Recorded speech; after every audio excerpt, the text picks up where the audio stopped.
Yo he venido de tierras lejanas, he venido para ver. Queridos radioescuchas y en esta ocasión también videoescuchas, es un gusto volver a estar con ustedes y volver a abrazarnos en el diálogo y en las palabras que siempre nos unen por una característica fundamental: conocer mejor a nuestro México, conocer mejor su cultura, su ciencia y el pilón que podemos tener musical. Estamos transmitiendo y grabando desde la Fonda San Ángel. Tenemos enfrente de la Plaza San Jacinto uno de los lugares más bellos de nuestra Chilangolandia. Y venga usted a disfrutar con nosotros las tostadas de pata que saben a sexo, no propias para menores de edad, ni para mayores de 75, está hablando de hombres. Y estamos hasta el gorro sábados y domingos. Venga de lunes a viernes, disfrute un cigarro, disfrute el excelente café que traemos de Veracruz. Roberto González es nuestro anfitrión y en esta ocasión, como ustedes saben, vamos a continuar con nuestra serie de los mezcaleros, con el Festival Dardo que ustedes han visto en los programas anteriores. Y esta serie se llama, mi querido Abel, se llama Los Sabores Despuntales, porque hay que quitarle las puntas al producto, a lo que vamos a hacer, y finalmente para que nos entreguen lo mejor de la tierra, en mi concepto y espero que también del tuyo, supongo que sí, que es el mezcal. Por eso se llama Los Sabores Despuntales.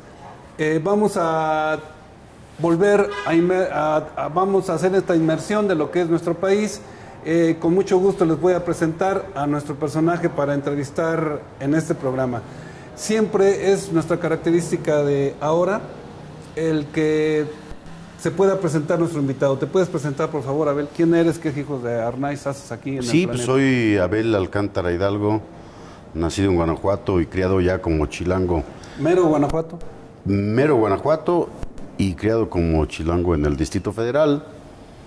Y ahora me dedico, siempre me he dedicado a la promoción de la organización, pero ahora en particular me dedico a la organización de los maestros y maestras del mezcal tradicional de este país.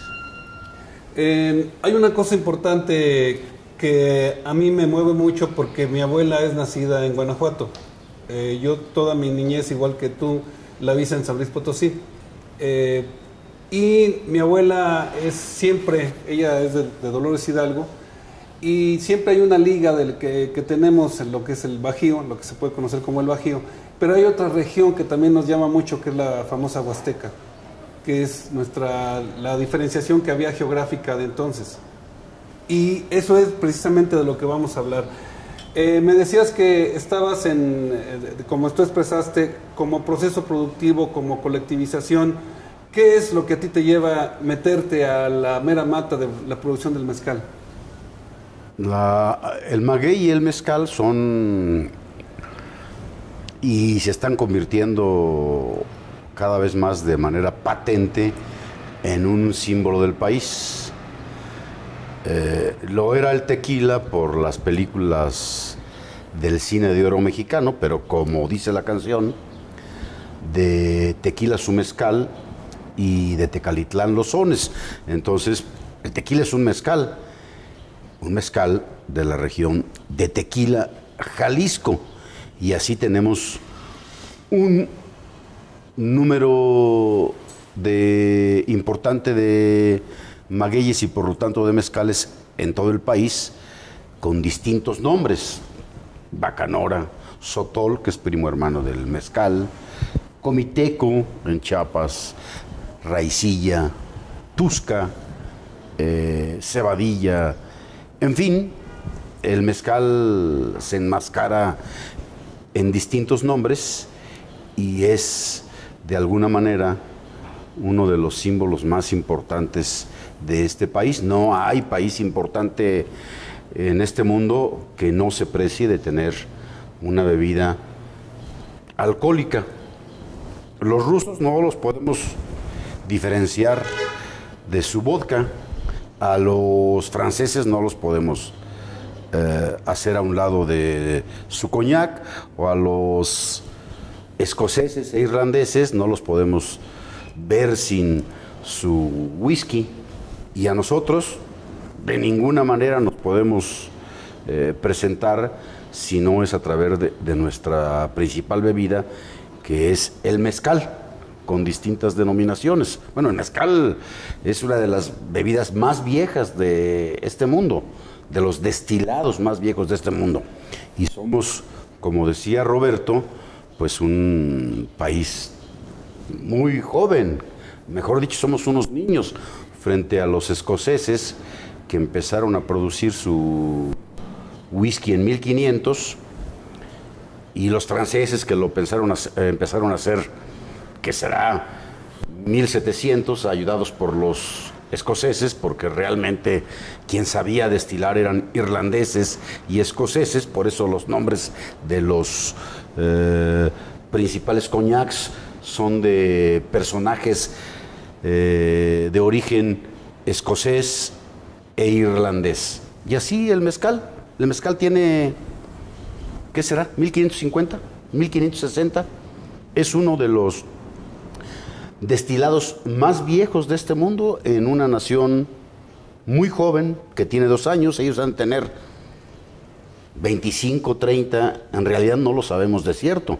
pero ya son hombres adultos seguros de sí mismos, y nosotros somos realmente unos bebés y hemos producido una de las bebidas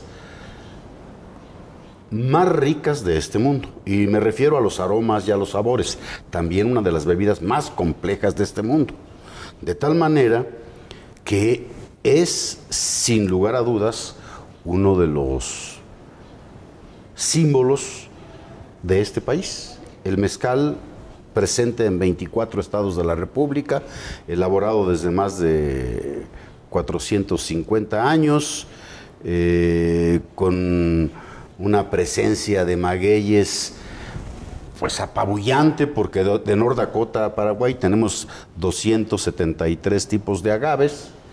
Aquí habrá 205, y de esos 205, 150 son endémicos, y apenas utilizamos para elaborar mezcal alrededor de 32, 35 tipos de agaves. Como escuchan ustedes y también nos ven, hay materia para poder seguir esta fascinante aventura, pudiéramos decir, porque te noto que eres así como medio, como no eres gente decente, afortunadamente, porque con esa vida que tú puedes estarte viendo, no hay mujer que te aguante, supongo, porque sí, yo supongo, yo no lo sé de cierto, solamente lo supongo, pero explícame, yo te conozco a ti porque Roberto González, nuestro anfitrión, me pasa una serie de mezcales en donde la etiqueta es de confianza.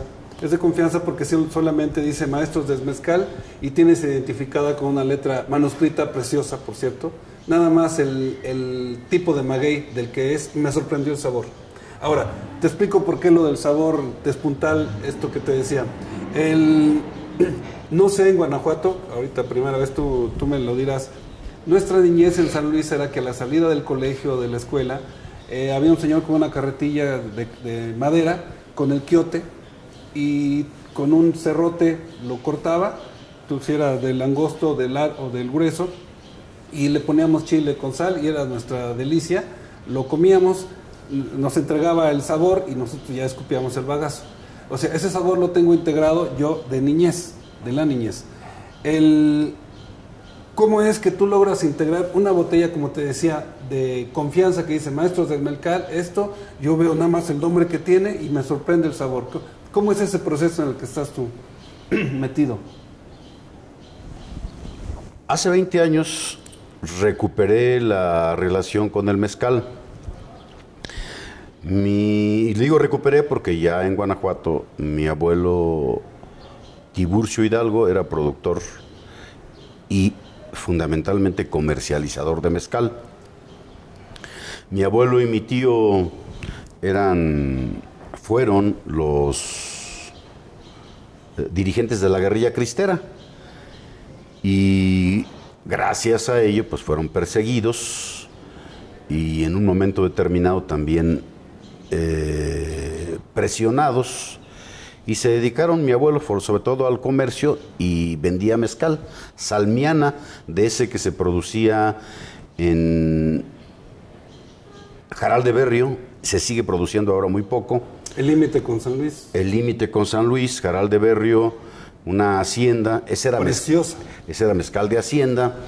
Y los guanajuatenses, bueno, no guanajuatenses, sino en ese entonces era la Nueva Galicia, producíamos en 1750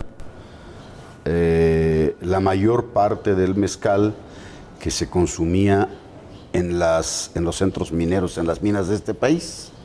Fue decayendo porque las haciendas fueron decayendo y no hubo la presteza, la singularidad, la presencia que tuvieron los indígenas en Oaxaca y en Guerrero y en otros estados del sur. En mi tierra el mezcal lo hacían los criollos y los españoles. Bueno, no solo en mi tierra, en todo lo que era la Nueva Galicia, creo que Guanajuato, San Luis, Jalisco, toda esa provincia de la Nueva España producía mezcal con la técnica de los criollos y los españoles. Es decir, metían a barrica. Esa barrica le cambiaba el sabor a los mezcales, le cambiaba el aroma a los mezcales, pero finalmente eso fue lo que se hizo famoso, popular y después se convirtió en el tequila. Pero es una cultura del centro del país, del sur de Zacatecas, de Jalisco, de Guanajuato y de San Luis. Aunque si tú vas a Jalisco, te vas a encontrar que Jalisco es un estado que tiene una enorme tradición en la elaboración de mezcales y también una gran variedad de magueyes. Ellos hacen raicilla en el Tuito y ¿qué es el Tuito? El Tuito es una región y en Mascota. Ya en la sierra, casi cerca del mar. Son dos tipos de raicilla con agave emiliana. Luego está la Tusca de Tuscacuesco, que es también salmiana con agave azul. Luego tenemos Zapotitlán de Vadillo, donde se hacen unos mezcales exquisitos. Voy a estar ahí a fines de agosto con Macario, el maestro Macario, y ahí se hace el ixtero verde, el ixtero amarillo, el ocosocac. Así es de que, aparte del agave azul, en Jalisco hay otras variedades de mezcal, tan rico o más rico que el agave azul y más rico que el tequila, pero están verdaderamente, pues, hechas a un lado, abandonadas por la presencia del tequila. Hay una cosa, Abel, que siempre tengo en mi programa. Vamos a una pausa musical porque decía Gabriel García Márquez que solo hay una cosa mejor que la música y es hablar de la música. Vamos a nuestra pausa en las canciones de ayer, las canciones arcaicas en México con la soprano Lourdes Ambrís. Vamos a escuchar esta pausa musical. Regresamos de nuestra pausa musical. Abel, hay una parte que me interesa de toda esta historia, sobre todo la tuya personal. Danos una nota histórica, un apunte histórico. Cuando te referiste a los cristeros, ¿fue guerrilla o fue guerra? Fue una guerra. Fue una guerra, pero el método que ellos utilizaron, yo creo que fue la guerra de guerrillas para poder enfrentar al ejército. Y eran, en un momento determinado, ejércitos de tal magnitud que lograron entrar a Guadalajara. Entonces, pues sí hubo expresiones guerrilleras en la Sierra de Guanajuato, en las sierras de Jalisco, en San Luis, pero llegaron a formar ejércitos de tal magnitud que lograron tomar o entrar a ciudades importantes Y fue una guerra porque si bien no tengo el dato de que haya sido declarada, pues todo el occidente y el Bajío estaban levantados. Entonces tus anteriores generaciones estuvieran metidas en el ajo. Mi abuelo, mi tío abuelo y en general tengo todavía ahora primos que son jesuitas, ya la nueva ola, pero tuve tíos, hermanos de mi madre, que iban a ser sacerdotes, que se tuvieron que fugar del seminario para entrar a la universidad, y tíos abuelos que fueron sacerdotes en la ciudad de Guanajuato. Esta inmersión que ahorita hacemos un apunte histórico, porque hay novelistas mexicanos que tocan la guerra cristera, que a mí siempre me dan una buena, leer a Fernando del Paso y tener su versión de lo que es la guerra cristera o la guerrilla cristera. Qué importante fue esa parte para nosotros cuando teóricamente ya estaba bien establecido lo que era un Estado mexicano y sin embargo surge la contradicción de la guerra cristera. Todo el Bajío y fundamentalmente la ciudad de Guanajuato, las ciudades Guadalajara, Ciudad Guzmán y bueno, Aguascalientes y San Luis Potosí son lugares a donde no llegó la reforma agraria y la tierra no se repartió.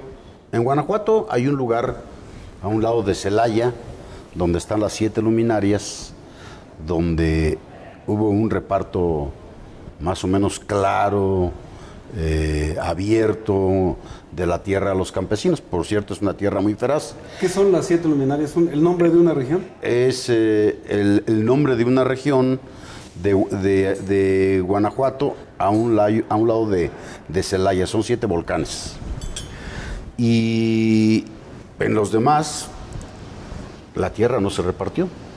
En general todos eran pequeños propietarios o muy pequeños propietarios. Y eso motivó que, junto con el planteamiento, la idea de la libertad de creencia, pues la gente se levantara. Era una parte de la revolución inconclusa, según yo. Pienso que la revolución no llegó a estos lugares, que ahí no se repartió la tierra y que muchos de los preceptos y ventajas de la Revolución Mexicana ahí no se mostraron. Y sin embargo, fíjate qué interesante, porque también estamos haciendo, ya te mostraré, estamos haciendo una serie de programas sobre el ferrocarril y lo que fue el ferrocarril desde la concepción de Porfirio Díaz hasta la venta de los ferrocarriles, vergonzosa a mi punto de vista, de Zedillo, de toda esa concepción que se tiene de desarrollo.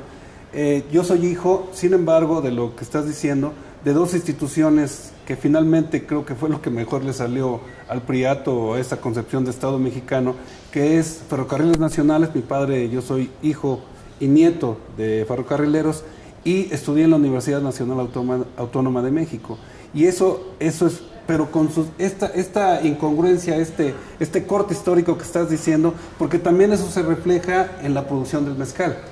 Con todas las ordenanzas que tenía el rey, hablo de la colonia, que hay rupturas, no teníamos un proceso como lo tienen los irlandeses, la parte norte de Inglaterra, o los franceses, sino que había aquí problemas con las alcabalas, las aduanas. ¿Estás de acuerdo? Sí, el mezcal fue un hijo deseado, añorado. Nada más hay que imaginar que llegaran los españoles a la Gran Tenochtitlan y empezaran a buscar qué beber para enjuagar sus penas. Y la verdad es que el pulque no les gustaba. Y lo que llegaba de vino de España, pues ya venía sangoloteado o de a tiro echado a perder. Y lo poco que llegaba, pues era para el virrey, para las jerarquías eclesiásticas, para las jerarquías militares, y a los soldados, y a los granjeros, y a los demás no les tocaba ya vino. Y si les tocaba, pues les tocaba del peor. De tal manera que empezaron a buscar afanosamente con qué sustituir ese vino. Y primero hicieron la sangre de conejo destilando el pulque, después hicieron el quebrantahuesos creo que con coco, y buscaron hasta que yo creo que un granjero español bien asentado, en una alianza virtuosa, en un encuentro virtuoso con los zapotecas, dio por resultado el mezcal. Dio con los zapotecas porque eran los indios más avanzados de este país. Y finalmente la ruta de Cortés. Y que además Cortés llega en 1519 a Oaxaca, a lo que antes era la Verde Antequera, al marquesado de Cortés. Antes de llegar a la Gran Tenochtitlán ya estaban y bueno, a Jalisco, a la Nueva Galicia, llegan hasta 1532-33. De tal manera que el tiempo en que llegan los españoles es a Oaxaca, y luego la característica de los indígenas. En Jalisco había indios mixtones, en mi tierra había indios chichimecas, y eran recolectores, cazadores, pescadores, y lo que conocían, pues no era mucho respecto a los zapotecas, que eran pintores, poetas, arquitectos, y que conocían muy bien la cultura urbanistas. Muy bien la cultura del maguey y de los agaves. Y porque además Oaxaca es un paraíso de magueyes. O sea, en este momento no sabemos realmente cuántas especies y subespecies hay en la ciudad de Oaxaca. En mi tierra hay una especie que es el salmiana. En San Luis hay otra especie que es el salmiana. En Zacatecas está el agave azul, igual que en Jalisco. En Durango hay alrededor de 3, 4, el cenizo, el sotol y otras 2 especies. Pero en Oaxaca tenemos 32 tipos de magueyes para producir mezcal y otras subespecies. De tal manera que todo esto a mí me lleva a la conclusión de que fue en Oaxaca donde se elaboró por primera vez el mezcal. Y luego hay una etapa de persecución, porque pues se desarrollan la tecnología, los barcos llegan más rápido en sus viajes y empieza a llegar vino. Y entonces viene la prohibición del mezcal, la prohibición también de la elaboración de vinos aquí en México, y la prohibición de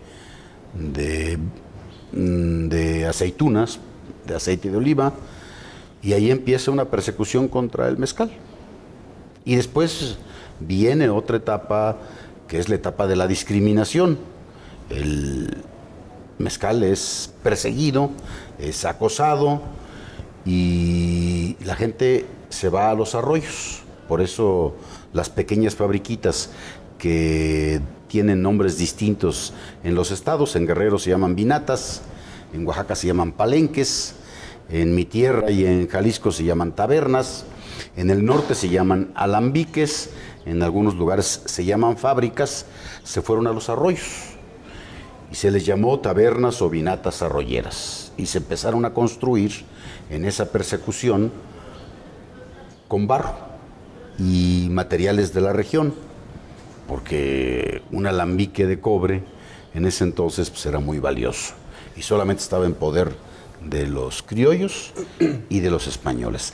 De tal manera que ahí los indios se apoderan de la elaboración completa del mezcal y le dan su toque al mezcal. Queridos radioescuchas y también videoescuchas, ustedes están escuchando a Abel, lo escuchamos. Abel, muchas gracias por tu tiempo. Toda esta información está subida a nuestra página www.sonriete.mx. Gracias por tu sapiencia. Creo que nos da para... Lo voy a convencer, querido Radio Escuchas, a ver si nos da tiempo para otro programa. Te agradecemos tu presencia.